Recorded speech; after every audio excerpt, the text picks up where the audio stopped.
yang dikasihi Tuhan, ketemu lagi kita di ibadah kita pada sore hari ini bersama Komisi Perempuan Gloria. Mari duduk, kita penuh dengan hati yang sukacita, kita mau memuji nama Tuhan. Glory hanya bagi Dia, hanya bagi Sang Raja.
boleh menjadi anak-anaknya yang setia dan berkenan kepada Tuhan.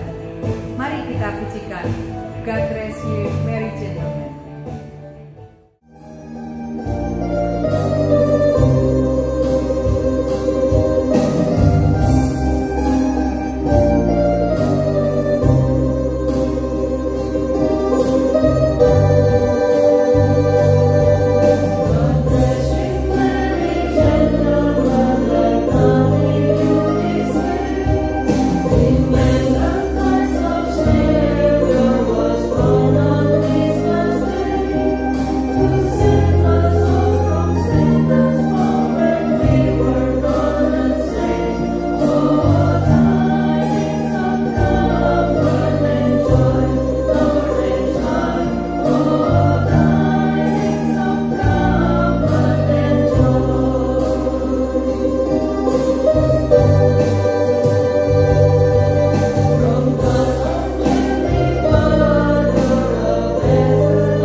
Salam sejahtera buat Komisi Perempuan GKMI Kenari.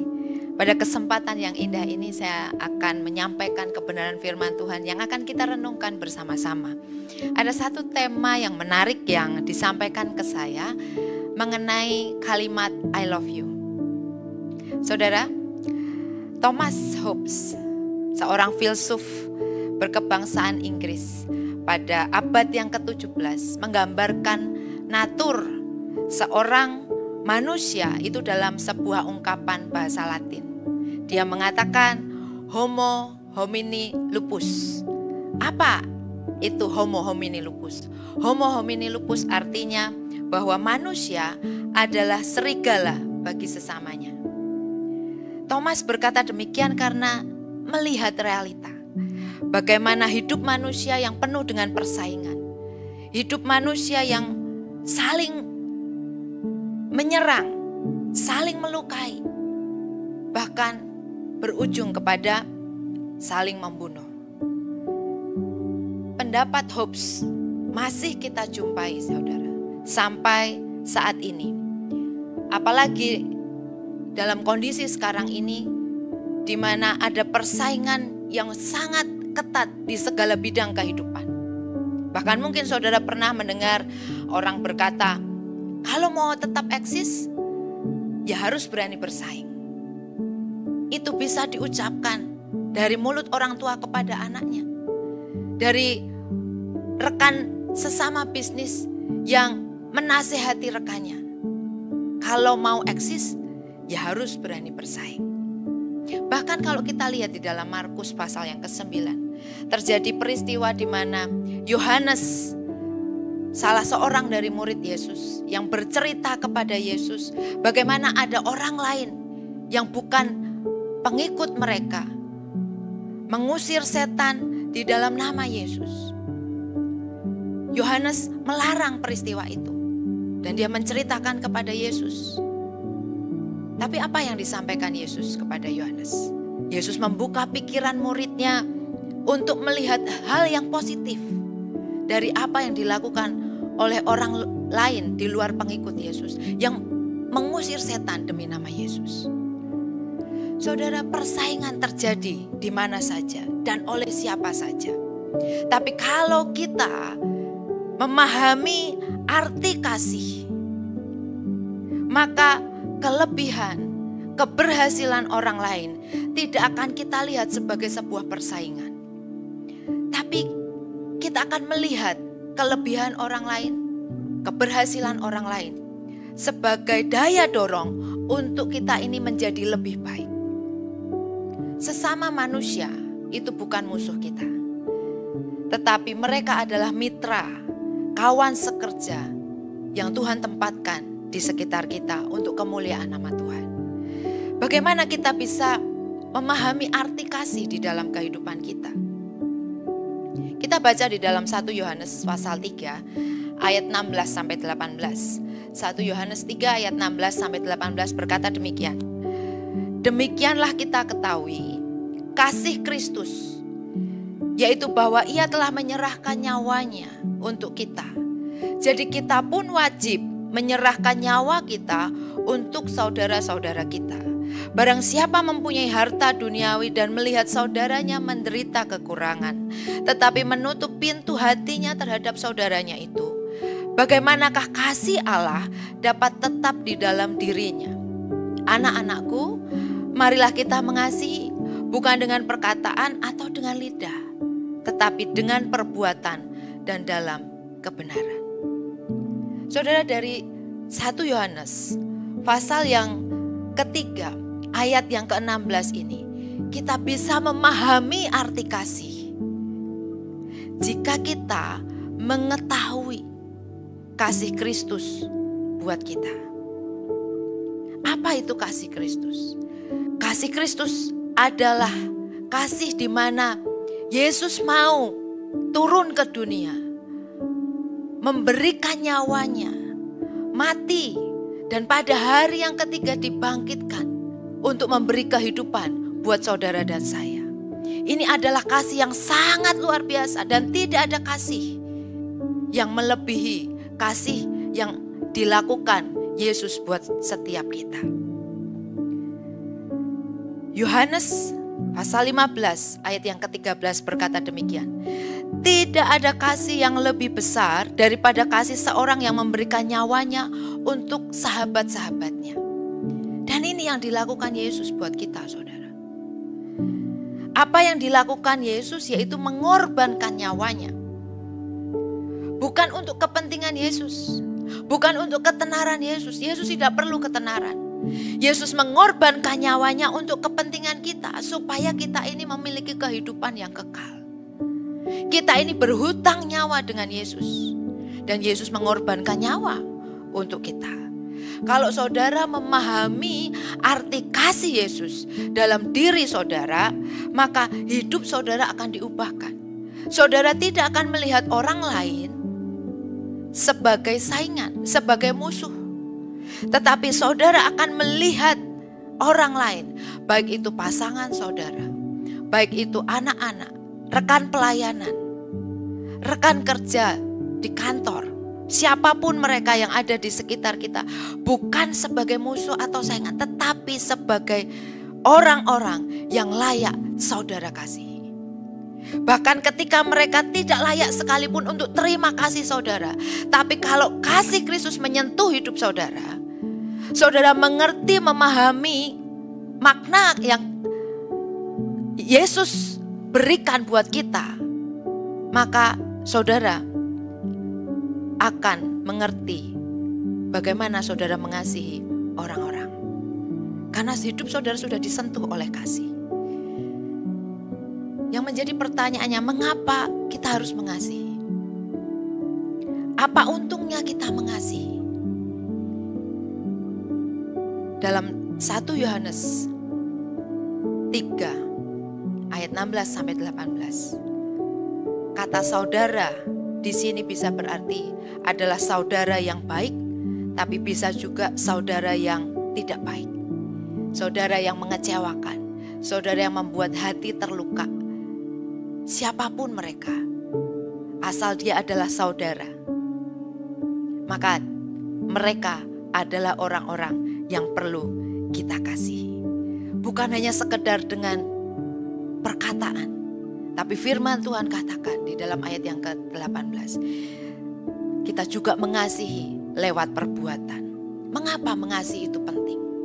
Ada 3 hal yang saya mau sampaikan buat para ibu-ibu yang hari ini boleh bersama-sama merayakan Natal Komisi Perempuan. Dikatakan demikian, bahwa kita mengasihi karena dengan mengasihi sesama itu mempermuliakan nama Tuhan. Mengapa kasih itu penting? Bukan saja lewat perkataan tetapi juga perbuatan. Mengapa penting? Karena mengasihi sesama mempermuliakan nama Tuhan. 1 Yohanes 4 ayat 7 sampai 9 berkata demikian. Saudara-saudaraku yang kekasih, marilah kita saling mengasihi, sebab kasih itu berasal dari Allah. Dan setiap orang yang mengasihi lahir dari Allah dan mengenal Allah. Barang siapa tidak mengasihi, ia tidak mengenal Allah, sebab Allah adalah kasih. Dalam hal inilah kasih Allah dinyatakan di tengah-tengah kita, yaitu bahwa Allah telah mengutus anaknya yang tunggal ke dalam dunia, supaya kita hidup olehnya. Saudara, ketika kasih Allah menyentuh hidup kita, maka kita dimampukan untuk mengasihi orang-orang yang ada di sekitar kita, termasuk orang-orang yang tidak layak untuk kita kasihi. Dan orang-orang yang tidak layak untuk kita kasih, tidak layak untuk kita benci, saudara. Tidak layak untuk kita itu melukai kembali hati mereka. Karena lewat orang-orang inilah, maka kita bisa mengimplementasikan kasih Allah melalui hidup kita. Dan orang lain yang menerima kasih kita, itu akan melihat ada Allah di dalam kehidupan kita.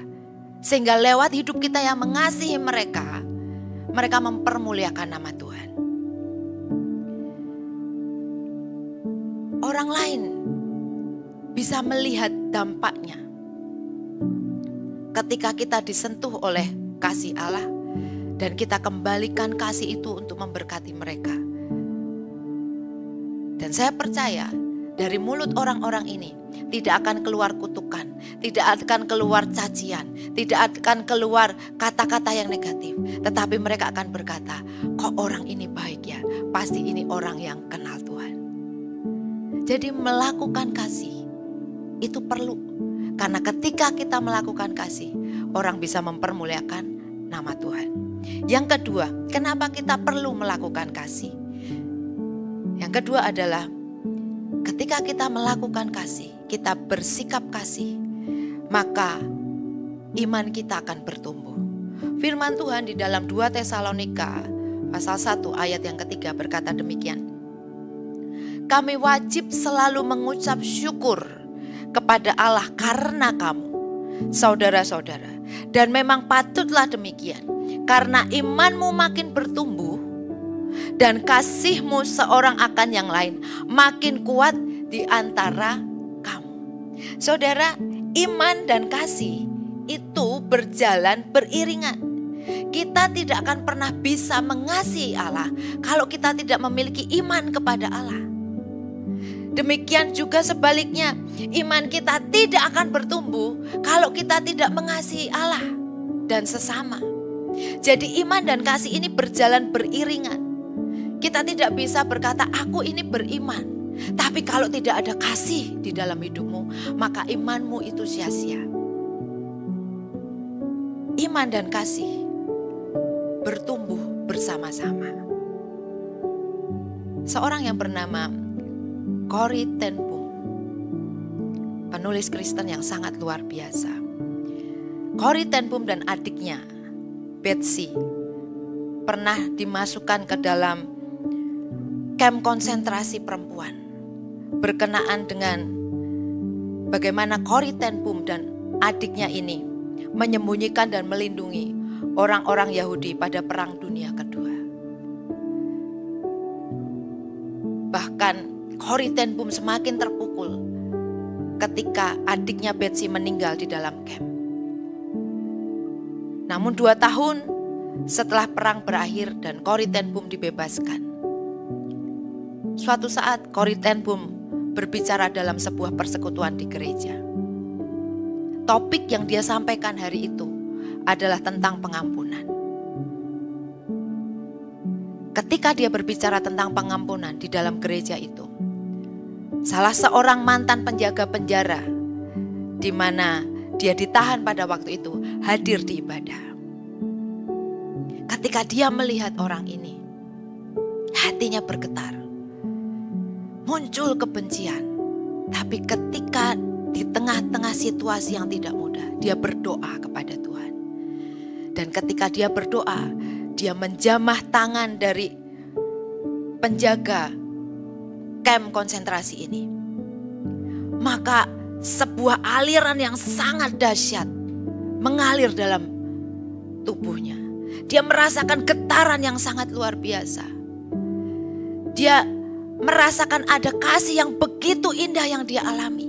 Khotbahnya bukan saja berbicara soal pengampunan, tapi dia benar-benar lakukan pengampunan pada waktu itu. Dan kasih yang ajaib, yang sangat besar, kasih Yesus yang sudah terlebih dahulu mengampuni hidupnya, itu mengalir dan menyentuh hidupnya. Dan itu membuat Corrie ten Boom bisa mengampuni penjaga penjara tersebut. Saudara, ketika orang-orang yang teraniaya tetap mengasihi orang yang menganiaya, itu tidak akan pernah membuat imannya hancur. Tetapi semakin orang ini disakiti, tetapi ketika kasihnya itu semakin besar, maka imannya juga akan semakin bertumbuh. Jadi iman dan kasih itu berjalan berbarengan. Dan ketika saudara mengasihi kepada orang-orang yang tidak layak untuk saudara kasih, maka di situ juga iman saudara akan bertumbuh. Itu yang kedua. Yang ketiga, saudara, mengapa kasih itu perlu? Mengasihi sesama, bahkan mengasihi orang-orang yang tidak layak untuk kita kasihi, itu akan membuat kita diberkati. Firman Tuhan di dalam Galatia pasal yang ke-6 ayat 9-10 dikatakan demikian. Janganlah kita jemu-jemu berbuat baik, karena apabila sudah datang waktunya, kita akan menuai jika kita tidak menjadi lemah. Karena itu selama masih ada kesempatan bagi kita, marilah kita berbuat baik kepada semua orang, tetapi terutama kepada kawan-kawan kita seiman. Saudara, dunia mengajarkan kalau kamu baik, aku juga baik. Kalau kamu mengasihi aku juga mengasihi kamu. Tetapi firman Tuhan menasihatkan supaya kita tidak jemu-jemu berbuat baik. Tidak jemu-jemu itu artinya apa? Tidak jemu-jemu itu artinya kita berusaha sekuat tenaga supaya perbuatan baik itu bisa terlaksana. Apapun kondisinya, baik kita mungkin sedang lemah, kita sedang hancur, kita sedang terpuruk, kita sedang dalam titik terendah kehidupan kita, maka kita akan tetap bisa melakukan perbuatan baik. Dan percayalah saudara, akan ada waktunya, akan ada masanya Apa yang kita lakukan di masa lampau, perbuatan baik yang kita terus lakukan dengan tidak jemu-jemu di masa lampau, itu akan mendatangkan tuaian di dalam kehidupan kita. Ini bukan saya yang bicara, saudara. Bukan ide saya, tetapi ini apa kata firman. Dikatakan di dalam Galatia 6 ayat yang ke-9. Kita akan menuai. Menuai apa? Menuai dari hasil perbuatan baik yang saudara sudah lakukan. Apa yang saudara kerjakan? Saudara menabur kasih, saudara melakukan kebaikan. Tidak akan pernah kembali dengan sia-sia. Saudara akan menuai semuanya itu. Bahkan ketika saudara melakukan kasih, saudara tidak akan pernah mengalami kerugian. Ya memang mungkin secara materi rugi. Secara batin saudara tersakiti, tapi saudara harus mengampuni dan mengasihi. Mungkin secara dunia itu dianggap rugi. Tapi firman Tuhan katakan kita akan menuai jika kita tidak menjadi lemah. Mungkin saat ini saudara belum menuai. Tetapi siapa tahu nanti anak cucu kita yang akan menuai dari apa yang sudah kita tabur. Saya berdoa kiranya di momen Natal ini kasih Kristus yang sudah rela turun ke dunia, memberikan nyawanya, mengorbankan nyawanya. Dia mati buat setiap kita, dan ketika dia bangkit pada hari yang ketiga, dia memberikan kehidupan yang kekal buat setiap kita. Kasihnya yang dia lakukan buat kita itu menyentuh hidup kita, menyentuh hati kita, sehingga memampukan kita untuk terus bisa melakukan kasih dengan tidak jemu-jemu. Kita tidak menjadi lemah, kita tidak menjadi orang-orang yang hari ini kita bisa mengasihi, 2 minggu kemudian kita lupa dan kita membenci orang. Kita mendiamkan orang-orang yang ada di sekitar kita karena kita jengkel. Tidak, saudara. Ketika kasih Kristus menyentuh hidup kita, maka perubahan itu kekal yang terjadi dalam hidup kita. Kita akan terus tidak jemu-jemu untuk melakukan kebaikan. Kita akan terus bisa berkata, I love you too kepada Tuhan. Kenapa kita tidak berkata I love you saja? Kenapa mesti kita berkata I love you too? Aku mengasihi engkau juga Tuhan. Kenapa? Karena yang terlebih dahulu mengasihi kita itu Tuhan. Bukan kita yang terlebih dahulu mengasihi Tuhan, tidak. Tuhan yang terlebih dahulu mengasihi kita. Bahkan sejak kita berdosa, Tuhan sudah mengasihi kita. Jadi ketika kata-kata I love you itu keluar dari mulut Tuhan, kita berkata I love you too Tuhan. Ketika hati kita disentuh oleh Injil, ketika hati kita disentuh oleh kasih Tuhan, maka kita bisa berkata I love you kepada Tuhan. Kita juga bisa berkata I love you kepada suami, kepada anak-anak kita, kepada rekan-rekan pelayanan, bahkan termasuk kepada orang-orang yang sudah mengecewakan hidup kita. Dan bukan hanya sebatas perkataan I love you, tapi ada tindakan, ada perbuatan yang kita lakukan. Amin.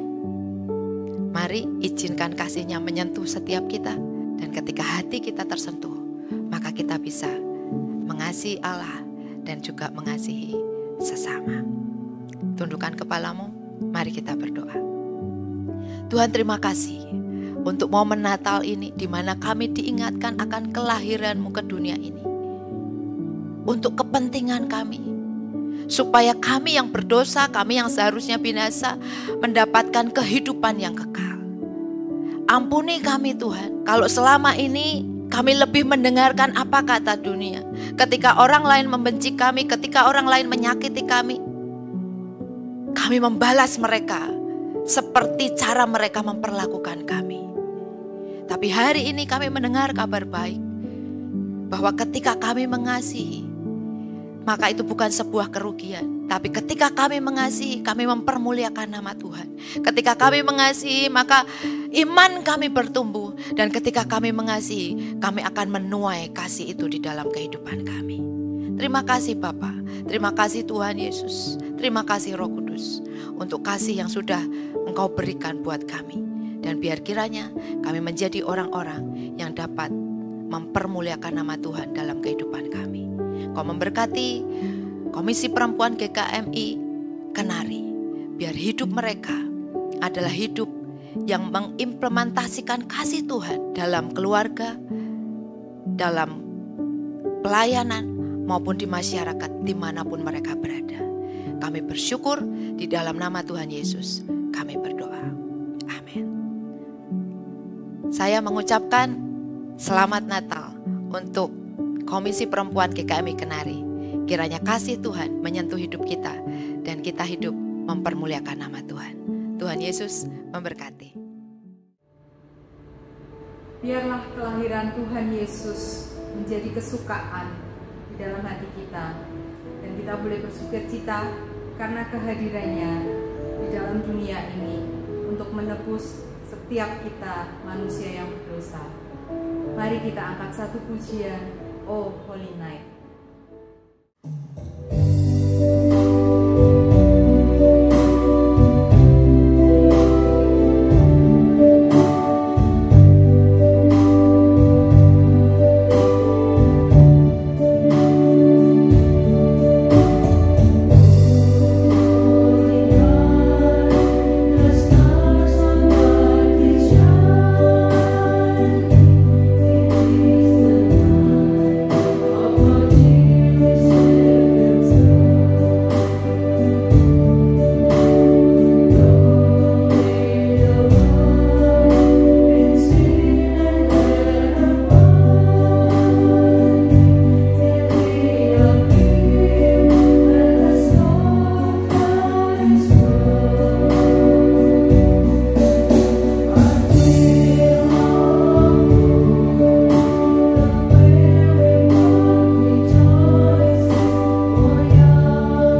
memuji Tuhan, kita juga boleh dengar firman Tuhan, diingatkan akan kasih Tuhan, cinta Tuhan pada setiap kita. Saatnya kita akan datang kepada Tuhan di dalam doa, menaikkan kerinduan hati kita kepada Tuhan. Mari kita berdoa. Kami bersyukur kepadamu Tuhan, Engkau mengingatkan kepada kami hari ini bahwa Engkau mengasihi kami, Engkau rela lahir ke dunia, datang kepada kami sebagai manusia, menjadi juru selamat, menebus dosa setiap kami, membuktikan kasih-Mu, cinta-Mu, perhatian-Mu, pemeliharaanmu kepada kami. Terima kasih Tuhan Yesus, terima kasih untuk kasih-Mu kepada setiap kami. Dan kami juga Tuhan, dengan sungguh hati mempercayakan hidup kami kepadamu, menaruh harap kami kepadamu, untuk setiap harapan kami, kerinduan kami, luka kami, derita kami, apapun yang kami alami, kami letakkan di hadapan Tuhan. Kau mengerti yang terbaik untuk setiap kami. Terima kasih Tuhan Yesus, kami serahkan usaha kami, anak-anak-Mu, pekerjaan anak-anak-Mu, pergumulan setiap anak-anak-Mu dimanapun berada. Kau akan buka jalan untuk setiap kesulitan kami, memberikan penghiburan untuk setiap luka dan sakit kami, memberikan kesembuhan untuk setiap penderitaan kami, sakit penyakit kami. Harapan yang kami miliki kami letakkan di hadapan Tuhan, dan pemberian terbaik untuk kami. Terima kasih Tuhan, di hari Natal yang kudus ini kami boleh merasakan kasih-Mu, sukacita-Mu yang terindah yang Kau berikan kepada setiap kami. Terima kasih Tuhan, terima kasih ke depan kehidupan kami. Kami serahkan ke dalam tangan-Mu, memberikan yang terbaik untuk setiap kami. Masa depan bagi anak-anak kami, bagi keluarga kami. Kasih-Mu Tuhan, sukacita-Mu tetap ada di dalam kehidupan kami. Terima kasih Tuhan Yesus, terima kasih. Kami serahkan setiap kerinduan kami yang tidak terucap hari ini ke dalam tangan Tuhan. Kau menilai hati kami masing-masing Tuhan. Kau akan menjawabnya dan memberikannya yang terbaik seturut dengan kehendak-Mu di waktu-Mu yang tepat dan terbaik untuk setiap kami. Terima kasih Tuhan Yesus, terima kasih. Kami serahkan kerinduan hati kami ke dalam tangan-Mu, di dalam nama Tuhan kami, Yesus Kristus, Allah kami yang hidup. Kami berdoa. Amin. Mari ibu-ibu kita arahkan hati kita kepada Tuhan, dan kita mau terima berkat daripada Tuhan.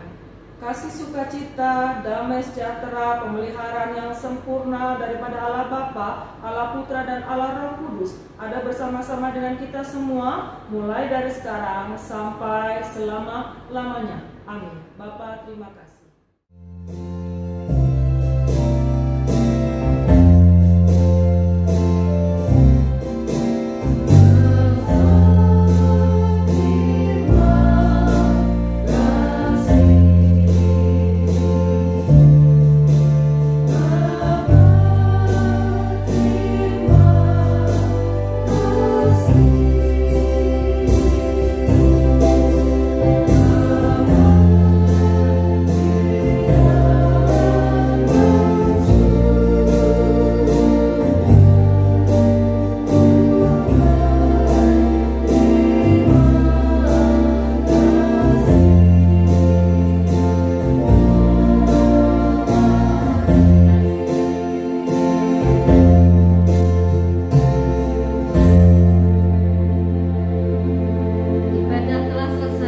Sampai jumpa di ibadah kita selanjutnya. Tuhan Yesus